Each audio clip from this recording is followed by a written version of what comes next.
I was falling. The wind sliced my face like shattered glass, and my lungs burned, trying to pull in air that didn't exist. Below me, the gorge opened like a black, hungry mouth, ready to swallow me whole. The storm roared around me, lightning tearing the sky in a violent dance of light and shadow. I could feel every second stretching, as if the universe wanted me to understand, truly understand, that this was my death. Garrick's last words still echoed in my mind, sharper than the cold that numbed my fingers. You are not useless, Elyra. You are a battery. And now that we've found a new one, you are disposable. A battery. Disposable. My body spun through the air, and for one crazy second I saw the top of the cliff. I saw Garrick and Soraya, side by side, watching my descent with the same indifference as someone discarding a broken tool. The rain washed their faces, but couldn't hide her smile. Lady Soraya, the sorceress who always treated me with that condescending pity, as if I were a child too sick to understand the adult world. I understood now. I understood everything. The Black River water rushed closer, and my entire body screamed in terror. But then, something shifted. Not in the world around me, but within me. A strange heat exploded in the center of my chest, as if something ancient and dormant had woken up with a roar. My skin tingled. My veins burned. And then, impossible, miraculous, arms of solid shadow wrapped around me. They weren't human. They were living darkness, cold as winter ice, but firm as rock. They pulled me, lifted me, held me with a force that should have crushed me, but instead anchored me. The fall stopped. The wind stopped. The entire world stopped. When I opened my eyes, I was on the stony riverbank. Above me, a man. No, not a man. Something more. Black obsidian armor reflected the lightning. Eyes dark as the void between the stars, stared at me with an intensity that should have terrified me, but instead ignited something deep and ancient inside me. He was bleeding. From his nose. From his ears. He tore space to save me. And when his hand touched my freezing skin, white light, pure and violent, exploded from my veins and enveloped him. I didn't know who he was. I didn't know why he came. But in that moment, as the light pouring from me healed the wounds he sustained because of me, I knew a truth that would change everything. I wasn't weak. I never was. If you want to know how I got to that moment, hit the like button and subscribe to the channel. Tell me in the comments, where are you listening to my story from? Come with me. This story is mine, but now it's yours too. Let me take you back to the beginning, to the night everything fell apart. I was falling. The wind sliced my face like shattered glass, and my lungs burned, trying to pull in air that didn't exist. Below me, the gorge opened like a black, hungry mouth, ready to swallow me whole. The storm roared around me, lightning tearing the sky in a violent dance of light and shadow. I could feel every second stretching, as if the universe wanted me to understand, truly understand, that this was my death. Garrick's last words still echoed in my mind, sharper than the cold that numbed my fingers. You are not useless, Elyra. You are a battery. And now that we've found a new one, you are disposable. A battery. Disposable. My body spun through the air, and for one crazy second I saw the top of the cliff. I saw Garrick and Soraya, side by side, observing my descent with the same indifference as someone discarding a broken tool. The rain washed their faces, but couldn't hide her smile. Lady Soraya, the sorceress who always treated me with that condescending pity, as if I were a child too sick to understand the adult world. I understood now. I understood everything. The Black River water rushed closer, and my entire body screamed in terror. But then, something shifted. Not in the world around me, but within me. A strange heat exploded in the center of my chest, as if something ancient and dormant had woken up with a roar. My skin tingled. My veins burned. And then, impossible, miraculous, arms of solid shadow wrapped around me. They weren't human. They were living darkness, cold as winter ice, but firm as rock. They pulled me, lifted me, held me with a force that should have crushed me, but instead anchored me. The fall stopped. The wind stopped. The entire world stopped. When I opened my eyes, I was on the stony riverbank. Above me, a man. No, not a man. Something more. Black obsidian armor reflected the lightning. Eyes dark as the void between the stars stared at me with an intensity that should have terrified me, but instead ignited something deep and ancient inside me. He was bleeding. From his nose. From his ears. He tore space to save me, and when his hand touched my freezing skin, white light, pure and violent, exploded from my veins and enveloped him. I didn't know who he was. I didn't know why he came. But in that moment, as the light pouring from me healed the wounds he sustained because of me, I knew a truth that would change everything. I wasn't weak. I never was. If you want to know how I got to that moment, hit the like button and subscribe to the channel. Come with me. This story is mine, but now it's yours too. Let me take you back to the beginning, to the night everything fell apart. I woke up cold. Not normal cold, like a winter night or wet clothes. It was a deep, ancestral cold, as if my bones were made of ancient ice. Every cell in my body trembled, trying to expel something that had been there for too long. I tried to move and groaned. Everything hurt. Don't get up yet. The voice came from the darkness, deep and controlled. Your body is in shock. The parasitic bond that drained you was broken violently. You are undergoing magical withdrawal. I forced my eyes to focus. I was in a cave, but it wasn't damp or primitive. The walls were made of polished black stone, almost like volcanic glass, reflecting the faint light of bluish crystals growing from the ceiling. The air smelled of earth, moss, and something else. Ozone, like after lightning strikes. He was sitting a few feet from me, leaning against the wall. The Shadow King, Kairos. I don't know how I knew his name, but I did. In the same way I knew he tore space to save me. Without the armor, he looked less supernatural, but no less dangerous. He wore only a simple black tunic, and I could see the marks on his hands, silver burns running up his forearms, intricate patterns that looked like runes of pain. You're wounded, I said, my voice hoarse. Because of me. I am alive. He moved, coming to kneel beside me. Close up, I could see his eyes weren't completely black. There were depths in them, layers of violet and gray, like a nighttime storm. So are you. That's what matters. Why? The question came out broken. You don't know me. Why risk your life? Kairos was quiet for a long moment. Then he extended his hand, not to touch me, but close enough that I could feel the heat emanating from his skin. I felt you die, he said simply. Across the ether, through all the barriers between our worlds, I felt a resonance being extinguished. Do you know what a resonance is? I shook my head weakly. It is a connection that transcends a mate bond, transcends magic or choice. It is soul recognition. I am 1,200 years old, Elyra. I waited for you through all of them. My name on his lips sounded like a prayer. Tears burned my eyes, but they weren't from sadness. They were from something I didn't have a name for. Relief, maybe. Or recognition. I don't understand any of this, I whispered. White Wolf, resonance. I was always just weak? He raised an eyebrow. Sick? Is that what he made you believe? The mention of Garrick brought everything rushing back. The betrayal. Widow's Peak. Soraya's words. You were being harvested. A violent tremor shook me. And it wasn't from cold. It was rage. Pure, incandescent anger that burned through the numbness. 7 years, I said, and my voice cracked. 7 years he drained me, made me believe I was a burden, that I was lucky he accepted me, sick as I was, and now you are free of him. Kairos touched my wrist, where the mark used to be. The skin was clean, but hypersensitive. His touch sent a wave of warmth up my arm. The bond is broken, but the price of that. Elyra, your body is readjusting. The power that has been suppressed for years is returning. It will hurt. A lot. As if his words were a trigger, pain exploded through me. It wasn't muscle pain or broken bones. It was as if my blood was boiling, as if every vein were a river of liquid fire. I screamed, arching my back, and Kairos held me before I hit my head on the stones. It's starting, he murmured. The withdrawal. Hold tight.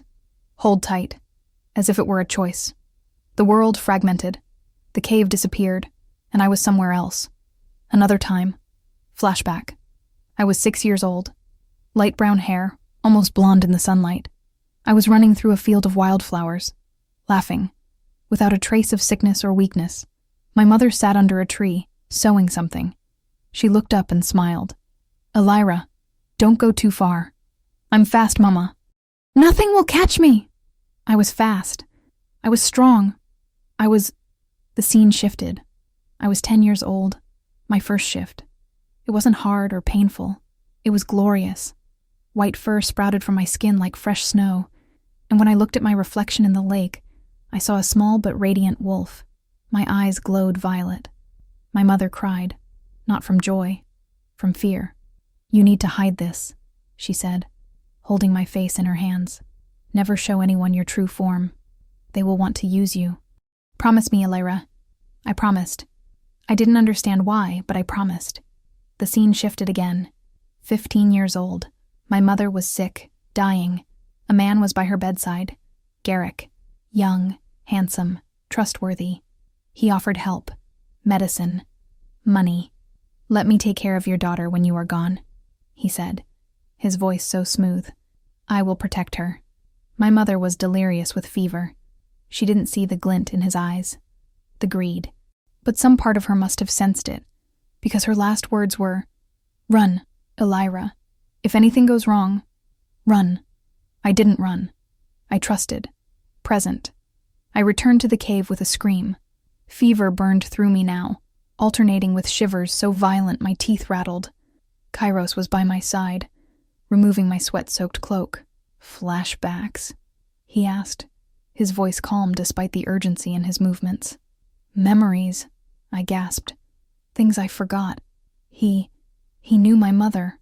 He planned everything from the beginning. Most predators plan." Kairos put something warm to my lips. "Drink. It's shadow root extract. It will help stabilize your core." The liquid was bitter, earthy, but went down warm into my throat. For a moment, the fever receded enough for me to breathe. "Why are you doing this?" I whispered. "Taking care of me. You barely know me." "I know enough." He placed a cool cloth on my forehead. "You are my resonance. That means your pain is my pain. Your healing is my healing. There is no division between us, Elyra, even if you don't feel it yet." I wanted to argue, but another wave of pain hit me. This time it wasn't heat. It was cold. The cold I felt when I woke up, but amplified, as if my body was expelling years of frozen poison. My lips turned blue. My fingers, white. Kairos cursed in a language I didn't know. Then, without hesitation, he pulled me against his chest, completely enveloping me with his body. Warmth. Not just temperature, but vital heat. Pure energy emanating from him like a living furnace. "I will stabilize you," he murmured against my hair. "My heat against your cold. My shadow against your light. That is how resonances work. Balance." I should have felt uncomfortable. He was a stranger, a king, 1,000-year-old creature. But all I felt was safety. For the first time in 7 years, my body wasn't at war with itself. The hours blurred. Fever, chills, fragmented flashbacks. Kairos remained by my side through it all, feeding me bitter roots, wiping my sweat, holding me when the tremors became too violent. At some point, during the worst of it, I grabbed his hand. The silver burns were warm beneath my fingers. "You paid a high price to save me," I said, my voice distant. "What if I'm not worth it?" Kairos laced his fingers through mine. "You are already worth it. Just by existing, you are worth it." No one had ever said anything like that to me.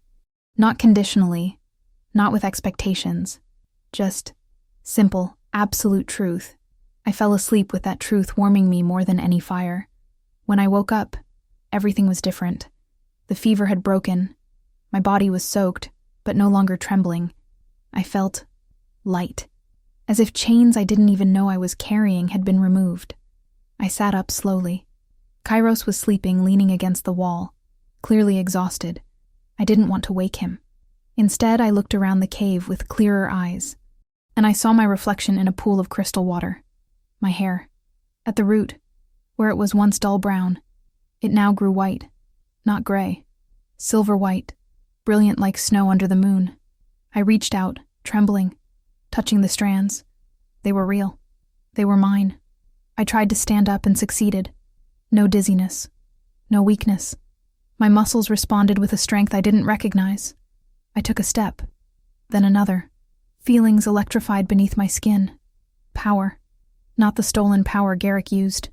True power. Born from me. Part of me. I touched the cave wall, just to steady myself. The stone exploded. It didn't break. It exploded. Pulverized into fine dust that glowed faintly in the darkness. I recoiled, gasping, looking at my hand as if it belonged to someone else. Careful. Kairos's voice was rough with sleep, but carried a hint of humor. I like this entire cave, if possible. I turned to him, and he was smiling. It wasn't a large, joyful smile. It was small, tired, but genuine. I didn't mean to. I know. He stood up, approaching slowly, as if I were a frightened animal. You are feeling the magnitude of what was suppressed. It's natural that it's hard to control at first. At first? I looked at the dust that used to be solid rock. Kairos. I pulverized stone, with a touch. You are a white wolf, Elyra. Your essence is purification. Corruption, poison, decay, all of it unravels before you. That stone had a fissure, a small imperfection. You didn't break it. You purified it until nothing impure remained. He extended his hand, palm up, invitingly. Touch me. What? No. I might hurt you. You cannot. There was such certainty in his voice. Resonances cannot harm each other. Only heal. Try. Hesitantly, I placed my hand in his. White light pulsed at the point of contact, but it wasn't violent. It was warm. The silver burns on his arm glowed, and before my eyes they began to fade. Not completely, but they diminished, the pain clearly alleviated. Kairos closed his eyes, sighing in relief. See? He murmured. They didn't break you, Elyra. They dammed you up, and now the dam has burst. Tears streamed down my face, not of sadness, of liberation. For the first time in my life, I wasn't sick. I wasn't weak. I was waking up. Kairos's fortress was a living contradiction. From the outside, it looked menacing. Obsidian towers cutting the sky like black blades. But inside, there was a strange beauty.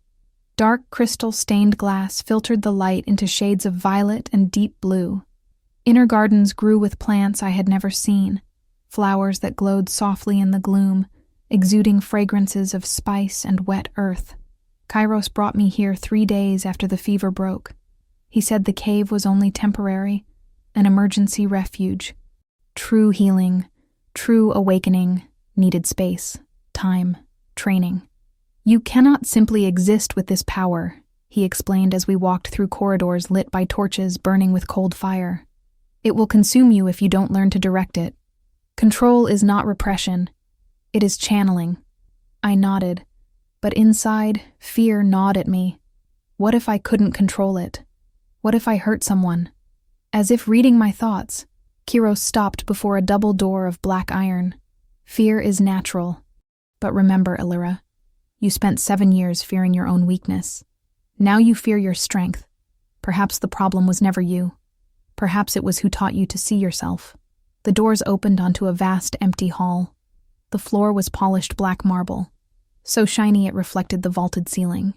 There was no furniture, no decoration, just space. Here, Kairos said, walking to the center. You cannot break anything I cannot rebuild. And more importantly, here you can scream, explode, release everything without fear of judgment. He turned to face me, and there was something new in his eyes. Expectation.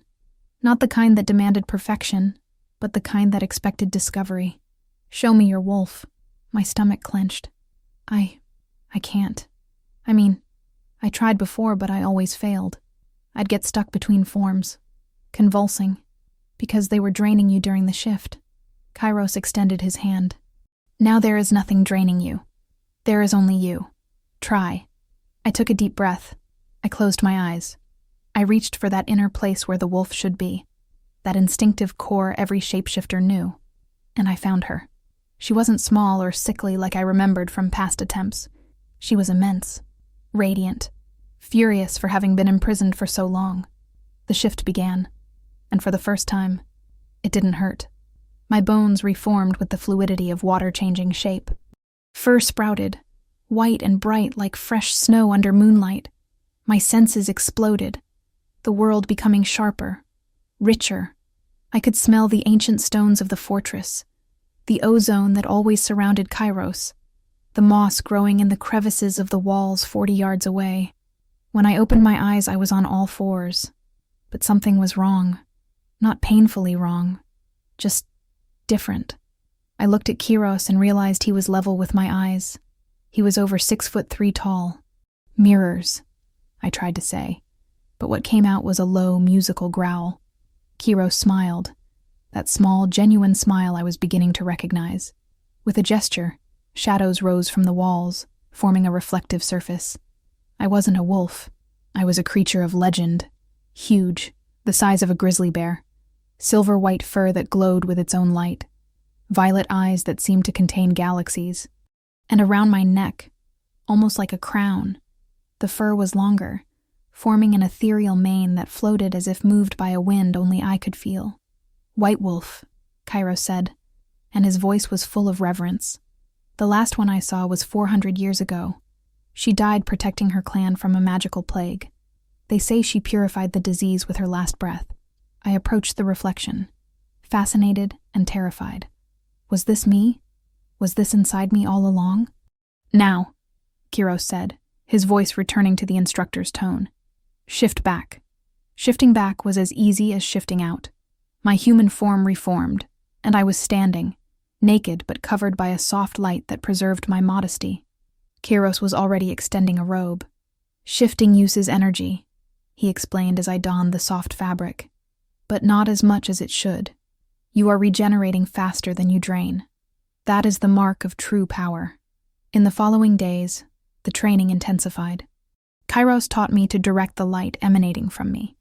It wasn't just illumination. It was concentrated purification. He brought water corrupted by dark magic, and I learned to place my hand over it and sense the filth, the rot, and then cleanse it. The water cleared, becoming crystal clear and drinkable. Poisons, curses, corruption, Kairos explained. All of it unravels before you, but there is a cost. Purification is transformation. You take the darkness and transmute it. That means you feel the weight of what you are cleansing, if only briefly. He was right. When I purified a poisoned plant, I felt the agony of the venom for a second, before it dissipated. It wasn't unbearable, but it was real. "You must learn your limits," Kairos said. "Even infinite power has flow limits. It's like a river. The water is abundant, but how much can pass through the channel at once is fixed." We trained combat too. Not the kind I expected, with swords or claws. Kairos taught me to fight with presence. "You are an alpha," he said, circling me as I tried to hold my stance. "Not just in name, but in essence. When you enter a space, every other wolf must feel it. Command is not shouted, it is radiated." I tried. I reached for that part of me that was wolf, that was ancient and powerful, and I let it expand. The room seemed to pulse. Servants passing in the corridor outside stopped, turning their heads toward the door, confused by the sudden heaviness in the air. Kairos nodded, satisfied. "Better.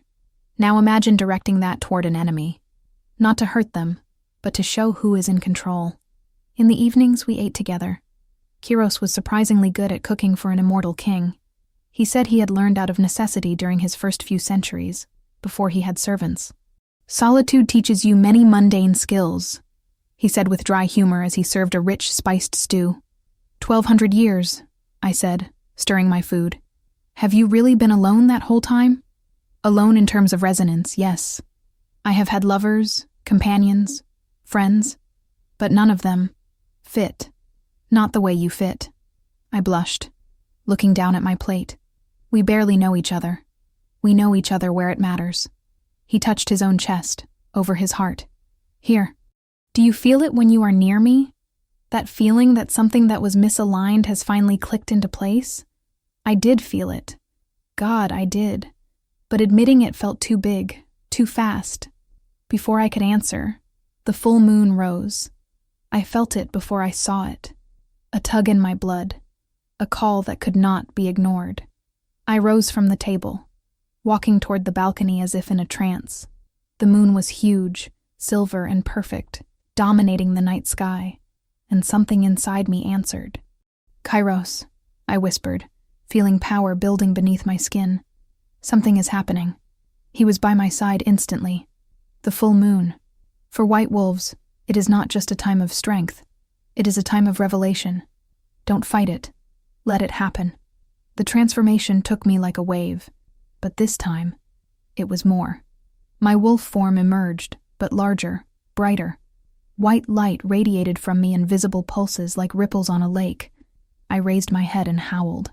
The sound echoed across the Shadowlands, through mountains and valleys, a song of power and rebirth. And far away, in a territory I used to call home, Garrick woke up screaming. He was in his bed, Soraya beside him. But when he looked at his hands, they were different. Wrinkled, veins bulging, age spots. He rushed to the mirror. The reflection showed a man 10 years older, graying hair at the temples, deep lines around his eyes and mouth. The vibrant youth he flaunted, stolen from Elyra, was evaporating before his eyes. No, he gasped, touching his face in disbelief. No, no, no. Soraya rose, her eyes wide. The bond. She is not just free of it. She is awake, completely awake. Fix it! Garrick turned to her, gripping her shoulders hard. You said the other Omega would work. She will work. But it takes time to create a new bond. Weeks, maybe months. Soraya pulled away, smoothing her dress. You will survive, Garrick. You just won't be so young. Garrick looked at the mirror again, at the aging stranger staring back, and he knew. He knew he had made the greatest mistake of his life by throwing Elyra off that cliff. Back at the fortress, my shift finally receded. I returned to human form, panting but energized. Kairos wrapped a cloak around me, his eyes shining with pride. The entire territory felt that. You just announced to the world that the White Wolf has returned. Did Garrick feel it? I asked, and there was no fear in my voice, just cold curiosity. Oh yes, he definitely felt it. Good. 2 days later, a messenger arrived. A young wolf, breathless from having run through the night. My king, he said, kneeling before Kairos. News from the Western clan. Alpha Garrick is hosting a grand ball, the Blood Moon Ball. He is going to present his new mate. My blood froze and boiled at the same time. New mate, new victim. When? Kairos asked, his voice dangerously calm. 3 nights from now, my king. Kairos dismissed the messenger and turned to me. You don't have to go. We can send a force to free her, whoever she is. No. My voice came out firm, clear. I will go. Not to hide behind your soldiers. I will look him in the eye and show him exactly what he lost when he threw me off that cliff. Something dangerous and satisfied shone in Kairos's eyes. Then we hunt. For the first time in 7 years, I smiled. A genuine smile, sharp as a blade. I was no longer the prey. I was the predator. The dress was a declaration of war. Liquid silver that molded to my body like a second skin. A deep neckline that exposed not just my collarbone, but the small scars that still marked my shoulder. The marks of the fall. I didn't want to hide them. I wanted Garrick to see every single one and know exactly what he had done. My hair had completely changed now. Silver white from root to tip, cascading in loose waves down my back. Kairos had insisted on leaving it down. Let it be free, he said as he watched me in the mirror. Let everyone see what you have become. He stood behind me, impeccable in polished black armor that seemed to absorb the light. His cloak was made of fabric that looked like living shadows, rippling even without wind. Together we were an impossible contrast. Light and darkness, silver and obsidian. Are you ready? Kairos asked, offering his arm. I looked at my reflection one last time. The woman staring back was not the Elyra Garrick knew. That woman was dead, drowned in the river at the foot of Widow's Peak. This was someone new, someone forged in betrayal and reborn in power.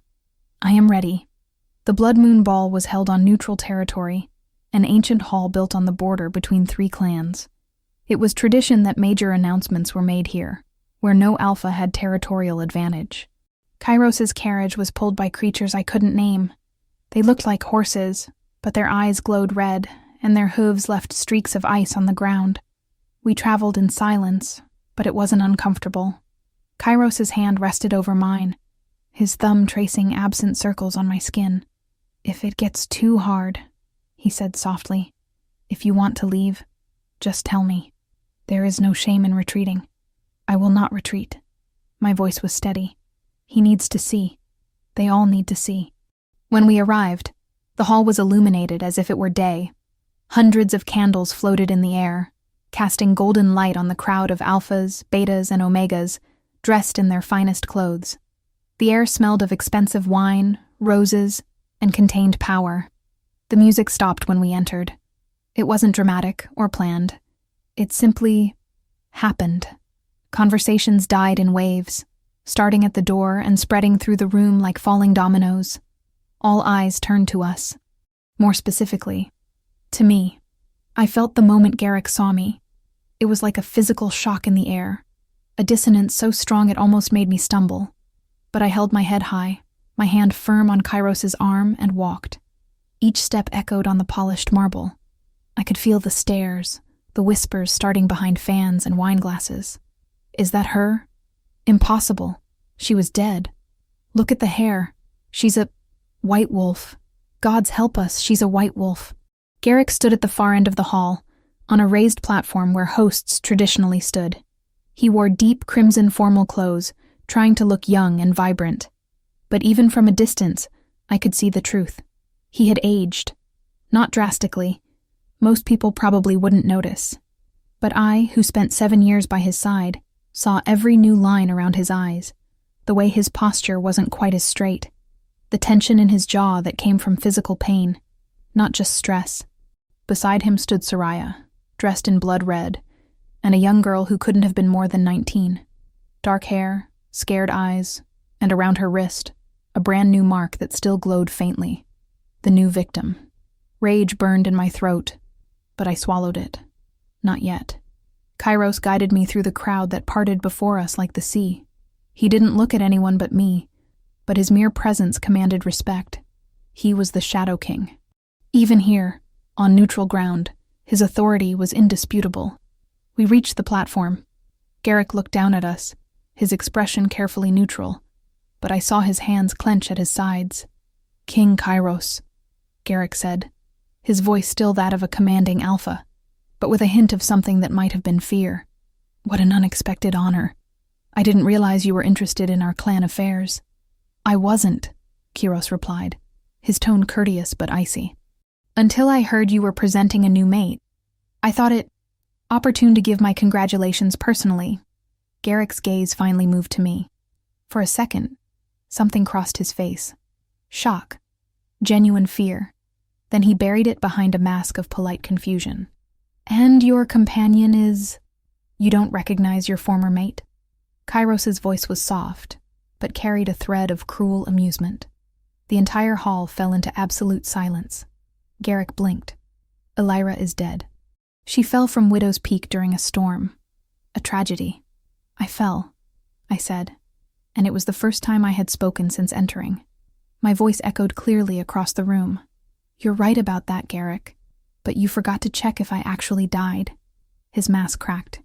"That's impossible. No one survives that fall. No human," Kiros said calmly. "But then, Elyra was never just human, was she? You knew that. You were literally feeding on what she was."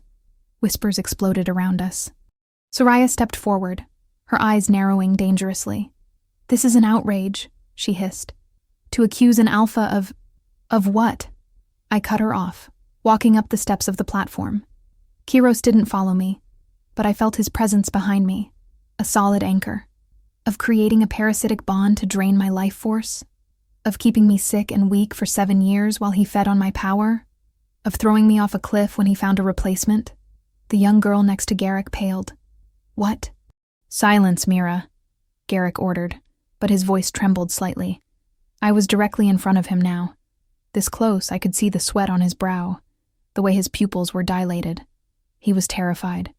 Good. You look tired, Garrick, I said softly. Not sleeping well? Or maybe aging faster than you expected? His eyes flashed. I don't know what game you're playing, but I touched his arm.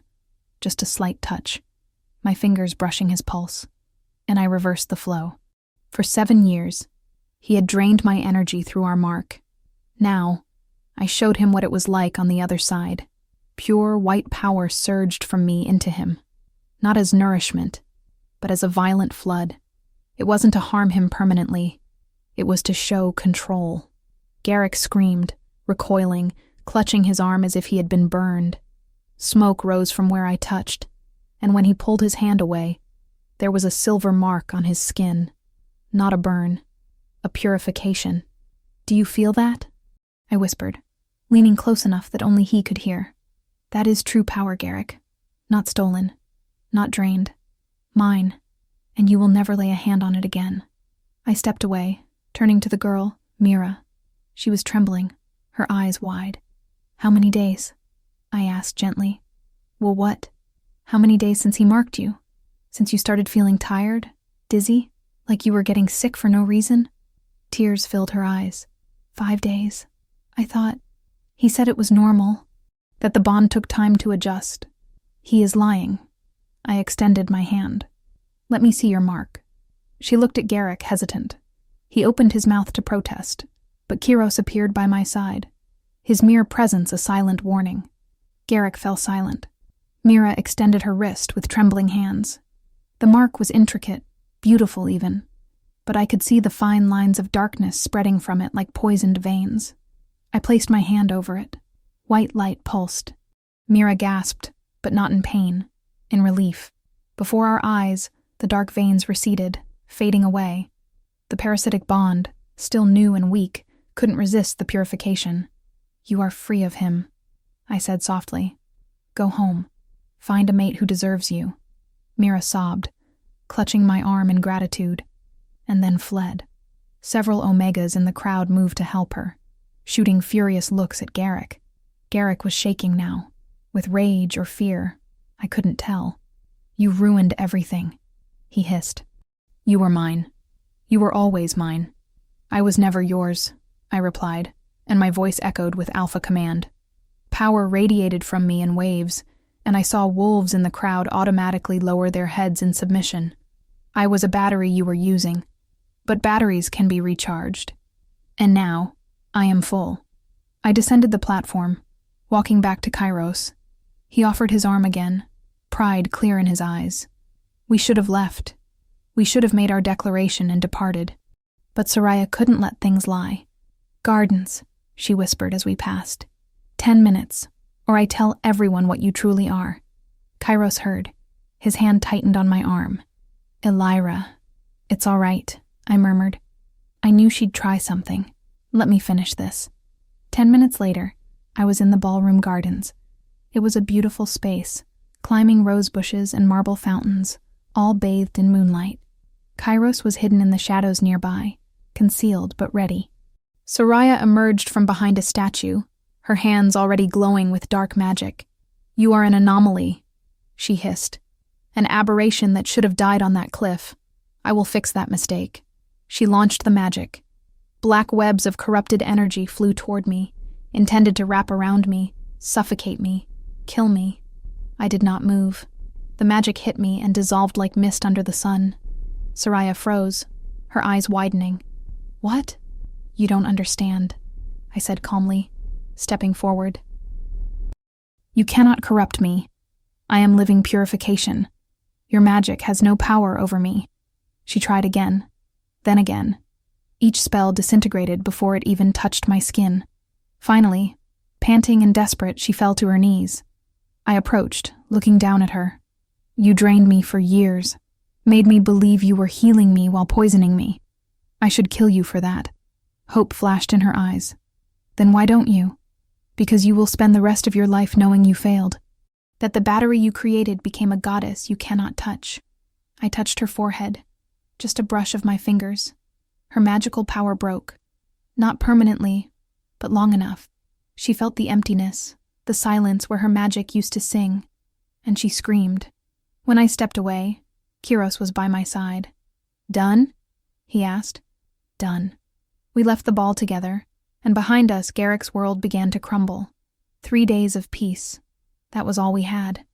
3 days of training, shared meals, comfortable silences, and conversations that stretched into the early morning. 3 days when I started to believe that maybe, just maybe, the worst was over. I should have known Garrick would never let me go so easily. The alarm came at dawn. War bells echoing through the fortress towers, a sound I had never heard before, but that my body instinctively recognized as danger. I jumped out of bed, my heart already hammering, and ran to the window. The horizon was ablaze. Not literally, but nearly. Hundreds of torches formed a line that stretched across the plain before the walls. An army, and at their head, mounted on a black horse, was Garrick. Even from afar, I could see he had aged further, much further. His hair, once dark brown, was now almost completely gray. His posture was stooped in a way it wasn't 3 days ago. He was dying. Without my power to drain, time was collecting its debt with cruel interest. And he had come to take me back. Kairos appeared by my side, already dressed in his obsidian armor. His eyes were cold, calculating, the look of a king who had seen 1,000 battles. "Mercenaries," he said, observing the army below. Lesser clans he must have bribed or threatened. Not many follow him out of loyalty. How many? 300. Maybe 400. He turned to me, and something softened in his expression. "You don't have to fight. My forces can handle this." He came because of me. My voice came out firm, steadier than I felt. If I hide now, he will never stop. There will always be another army, another attempt. I need to finish this. Kairos studied my face for a long moment. Then he nodded, a small gesture but full of respect. "Then we fight together." Preparation was swift. Kairos commanded his forces with brutal efficiency, positioning archers on the walls and warriors at the gates. His soldiers were unlike anything I had ever seen. Some looked almost human. Others were clearly more. Creatures of pure shadow, with eyes that glowed red in the gloom. Black wolves the size of horses. Warriors whose armor seemed made of solidified darkness. This was the true army of the Shadow King. "You lead the light," Kiros said, adjusting the straps of my makeshift armor. It was silver, light, hastily crafted by the fortress blacksmiths. "I lead the shadows. Together there is no darkness we need fear." I nodded, taking a deep breath. Fear still crept into my throat, but something stronger pushed it down. Determination, righteous anger, the burning desire never to be a victim again. The gates opened, and the chaos began. Garrick's army advanced like a tide, war cries tearing the air. Arrows rained down from both sides, darkening the morning sky. The clash of the first combatants was deafening, metal against metal, roars of shifting wolves. Kairos entered the battle like a living storm. Shadows exploded from him in lethal tendrils, bringing down enemies, creating barriers, forming blades that sliced through armor like paper. He moved with the grace of 1,000 years of practice, every gesture economical and deadly. And I discovered what it was like to be light. My first battle shift was instinctive. A mercenary lunged at me, sword raised, and my body simply acted. White fur burst from my skin. Claws replaced fingers. And when I hit him, it wasn't with brute force. It was with purification. My touch didn't kill him, but the corruption that motivated him, the dirty gold Garrick had promised, the greed that drove him. I felt it all and burned it away. The mercenary collapsed, alive but empty of purpose, and fled. Others came, and others. I moved across the battlefield like a white ghost, leaving confused and disoriented enemies in my wake. Those driven by genuine malice, those who had chosen this path out of cruelty rather than desperation, I faced with more force. I didn't kill anyone. I didn't need to. There was something more satisfying about taking away their ability to fight than simply taking their lives. "Elyra!" Kairos's voice cut through the noise. I turned, my wolf form sniffing the air, and saw him pointing north. Garrick. He had dismounted and was advancing on foot, Soraya by his side. She looked recovered, her magic glowing faintly around her hands, though not as strongly as before. And Garrick. Garrick was desperate. I could see it in every line of his body, in the way he moved, too fast for his apparent age, burning reserves he didn't have. He was consuming himself, using what remained of his stolen strength in one last insane attempt. I shifted back to human form and walked toward him. The battlefield seemed to open around me. Combatants backed away, instinctively recognizing that something greater was happening. Even Soraya stopped, her eyes wide. Garrick stopped 10 steps from me. Up close, the deterioration was shocking. He looked 70 years old now, perhaps older. His hands trembled, his breathing was labored, but his eyes still burned with that familiar greed, that insatiable hunger. "Elyra," he said, and his voice was hoarse. "You need to come back. I am dying without you." "I know. Please." He took a step forward, his hands outstretched in supplication. "I know I made mistakes. I should have treated you better. But we had something, didn't we? 7 years, Elyra. That meant something." A bitter laugh escaped me. "It meant you had 7 years to drain me while I believed I was sick. 7 years where you made me feel like a burden. 7 years of lies. I can change. We can start over. I won't drain you anymore, I promise. Just stay close to me. Let your energy keep me alive naturally." He was pleading now. The great Alpha Garrick, the imposing leader, reduced to a supplicating old man. I should feel satisfaction. Perhaps I did, somewhere deep down, but mostly, I felt revulsion. "You threw me off a cliff," I said calmly. "You looked into my eyes and pushed me to my death. There is no starting over after that, Garrick. There is no redemption." Something shifted in his face. The plea vanished, replaced by that cold fury I knew so well. "Then I'll take what is mine," he snarled. He lunged faster than I expected, his hands grabbing my arms before I could react. I felt the suction immediately, the familiar pull, the attempt to drain my essence through touch. For a moment it worked. Energy began to flow from me to him. But then I smiled. "You want my power, Garrick?" My voice was soft, almost gentle. "Then take it. Take all of it." And I opened the floodgates. All the power I had suppressed, all the light that had been contained for 7 years, I released it all at once. Not like a river, like a flood, like a tsunami of pure white energy that surged through the contact between us. Garrick screamed. It wasn't a common cry of pain. It was the sound of something breaking, unraveling, being destroyed from the inside out. His eyes widened, glowing with white light so intense it looked like the sun had been born inside him. He tried to let go. He couldn't. My hands now held his, and I had no intention of releasing him. "You wanted to use me as a battery," I said over his screams. "But you never considered what would happen if the battery discharged all at once." The energy continued to flow. Too much, too fast. Garrick's body couldn't process it, couldn't store it, couldn't handle it. I could feel his magical channels overloading, burning, destroying themselves under the pressure. And then, with one final cry, it was over. Garrick fell to his knees when I released him. He was alive, breathing, but when he lifted his eyes to me, there was nothing supernatural in them anymore. Only common mortal humanity. What did you do to me?" His voice was weak, trembling, the voice of a very old man. "I burned it all," I said.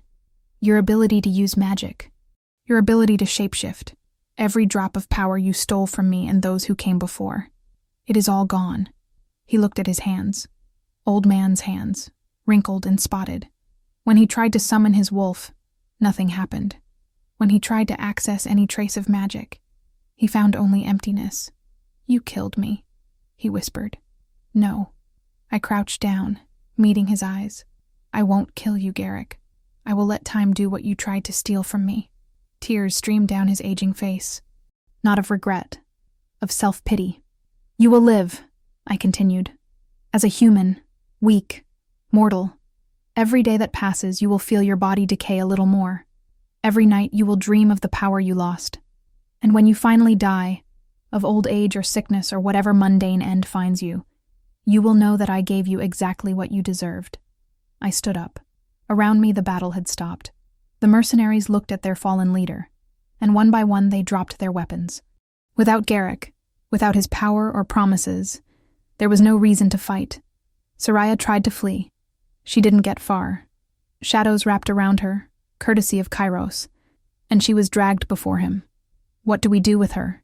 he asked, keeping her immobilized. I looked at the woman who had poisoned my life for years. She was terrified, all arrogance gone. "The same as him," I said. "Burn her magic. Let her live as a mortal. She can spend the rest of her days knowing that the white wolf she tried to destroy was the last thing she saw before losing everything." Kairos nodded. Shadows intensified around Soraya, and she screamed as her power was ripped away. I turned, walking back toward the fortress. Behind me, Garrick remained kneeling on the battlefield, a broken man among the wreckage of his defeated army. The war was over, but as I walked, something cold touched the back of my neck, a sense of observation, of waiting. In the shadows of the battlefield, where blood had touched the earth, something ancient and hungry began to stir. The darkness rose from the spilled blood. It wasn't gradual. It wasn't subtle. One moment, the battlefield was silent, the surrendered mercenaries being led away. The next moment, the ground cracked. Black fissures spread through the earth like veins of darkness, and from them rose something that chilled my blood. A form. It had no definite body, just concentrated darkness that rose and writhed, shadow tendrils that looked like solidified hunger. And it had eyes, hundreds of them, all red, all fixed on me. "What is that?" My voice came out strangled. Kairos was by my side in a second, his face paler than I had ever seen. The patron, the being that gave Soraya power. It was sleeping in the deepest layers, feeding on fragments of darkness. The blood spilled here must have woken it. The creature spoke. Not with words, but with a pressure that invaded my mind, overlapping voices that echoed ancient nightmares. White wolf, pure light, hunger, such hunger. It advanced. Kairos placed himself between us, shadows exploding from his hands in a protective barrier. "Elyra, run. Get back to the fortress. I won't leave you. You don't understand." He briefly turned, and for the first time I saw genuine fear in his eyes. "This thing feeds on light. Your light. If it touches you, it will drain you until nothing is left." The patron attacked. Tendrils of absolute darkness tore through Kairos's barrier as if it were paper. He cried out, thrown backward, and I saw blood. Black blood oozing from wounds that steamed. "Kairos!" I ran to him, falling to my knees at his side. The wounds were terrible. Deep gashes in his chest, his armor melted where the darkness had touched. He was trembling, his breathing ragged. "Flee," he whispered, blood trickling from the corner of his mouth. "Please, I cannot lose you." The patron approached, slow now, savoring the moment. Its red eyes pulsed with anticipation. Pure light. So sweet, so rare. I will savor every drop. Fear paralyzed me. Not for myself, for Kairos. He was dying before my eyes, and I didn't know how to save him. My light could heal, but how to heal when darkness was so close? And then, like a flash of clarity, I understood. I was thinking wrongly. Light against darkness, like opposites, like enemies. But Kairos and I weren't enemies. We were resonance, opposites that completed each other, shadow and light, that together formed something greater, an eclipse. "Kairos." I held his face between my hands, forcing him to look at me. "You said resonances balance each other, that my light complements your shadow. Elyra, there's no time. What if we don't fight separately?" My voice was steady now, the idea crystallizing. What if we merge our powers, light and shadow together? Understanding flashed in his eyes. It has never been done. We don't know what will happen. I know what will happen if we don't try. I looked at the patron, now just feet away. "Trust me, as I trust you." Kairos held my hand, His grip was weak, but present. Always, he said. I opened myself. Not just my light, but everything I was. Every barrier, every protection, every reserve. I let my essence flow through the point where our hands touched, merging with his. And Kairos did the same. The sensation was indescribable. It wasn't invasion. It was completeness. His darkness didn't suffocate me. It embraced me. My light didn't burn him. It warmed him. We were two rivers meeting, two melodies harmonizing, two fragments of the same whole finally reunited. The patron recoiled. For the first time, fear crossed those countless red eyes. I stood up. Kairos stood up beside me, his wounds still present, but strength returning to his limbs. We were connected in a way that transcended the physical. I could feel his thoughts brushing mine. He could feel my determination feeding his. Together, we took a step forward. Light and shadow radiated from us in intertwined spirals. They weren't separate. They were one thing. White and black dancing in impossible patterns, creating something that was neither and was both at the same time. A living eclipse. Impossible, the patron hissed, its form backing away. You are opposites. Opposites cannot unite. Opposites are all that can unite, I replied, and my voice echoed with dual power. Mine and Kairos's intertwined. Light needs shadow to have form. Shadow needs light to be seen. We are not opposites. We are complements. We advanced. The patron tried to attack again. Tendrils of darkness flew toward us, but where they would have drained me before, they now met resistance. Kairos's shadow intercepted them, absorbing the corrupt darkness, while my light purified it. We worked in perfect sync. Thought, action, power. There was no division between where I ended and Kairos began. You feed on light, I said, still advancing, but you have never tasted light that burns. I extended my free hand. Kairos extended his. And together, we released everything. The eclipse exploded. It wasn't just light. It wasn't just shadow. It was both, fused into a wave of pure energy that swept the battlefield. The patron screamed, a sound that cracked the sky as the wave hit it. It tried to resist. It tried to anchor itself in the fissures of darkness on the ground. But the eclipse energy was relentless.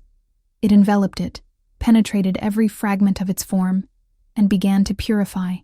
Not destroy, purify. Because even creatures of absolute darkness had been something before. And that something, buried under layers of corruption and hunger, finally emerged. The patron dissolved. Not in death, but in liberation. The malicious darkness dissipated like mist under the rising sun, and what remained was just silence.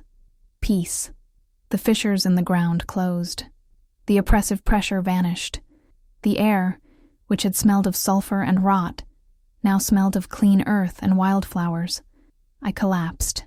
Kairos caught me before I hit the ground. We were both exhausted, drained in a way that went beyond the physical, but his wounds had stopped bleeding, and when I looked into his eyes, I saw that the absolute black now had permanent streaks of violet, my light, living within him. We did it, I whispered. Kairos smiled. Not the small, contained smile I was used to. A true, wide smile that transformed his face into something radiant. We did it, he agreed, and then he kissed me. The world disappeared. There was no battlefield, no surrendered army, no witnesses. Just the two of us, light and shadow intertwined, finally complete.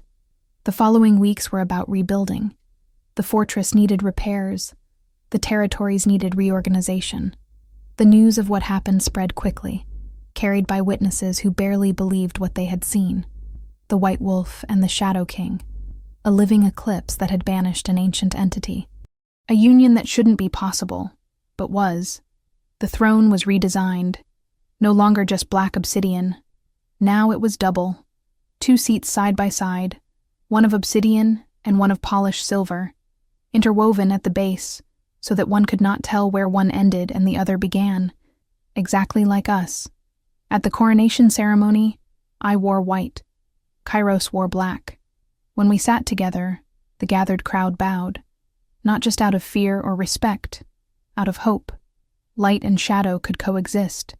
Opposites could unite. If we could, perhaps the whole world could. Garrick watched from afar, not as a prisoner, as a beggar. I had given specific orders. He would not be imprisoned, tortured, or executed. He would be ignored, left to wander the territories, an old broken man, dependent on the charity of strangers. Some said it was cruelty. I called it justice. Occasionally I would see him at the fortress gates, begging for scraps of food. He didn't recognize me anymore. Or maybe he did, and simply couldn't accept it. The woman he had thrown to her death now sat on a throne, loved by an immortal king, adored by an entire kingdom. And he crawled in the dirt. The land changed too. Where I stepped, flowers sprouted. Not immediately, not dramatically, but gradually. Fields that had been barren began to turn green. Fountains that had dried up started flowing again. It was as if my presence brought life where before there was only survival. Kairos said it was my power passively manifesting. I preferred to think it was hope. Hope that even after years of darkness, of drainage, of abuse, it was possible to be reborn. It was possible to flourish. On our first night officially as king and queen, we stood on the balcony of the royal chambers, looking at the starry sky. The moon was full, silver and perfect, and I could feel its tug in my blood. But it was no longer a lonely call. Kairos stood by my side, his arm around my waist, his shadow intertwined with my light in ways only we could see. Regrets? He asked softly. I pondered the question. I thought about everything I had lost. 7 years of life. My mother, who died thinking she left me in safe hands. The woman I could have been if I had never met Garrick. But I also thought about what I had gained. Strength I never knew I possessed. A mate who saw me, truly saw me, and loved me not despite my power, but because of it. A purpose greater than just surviving. None, I said finally.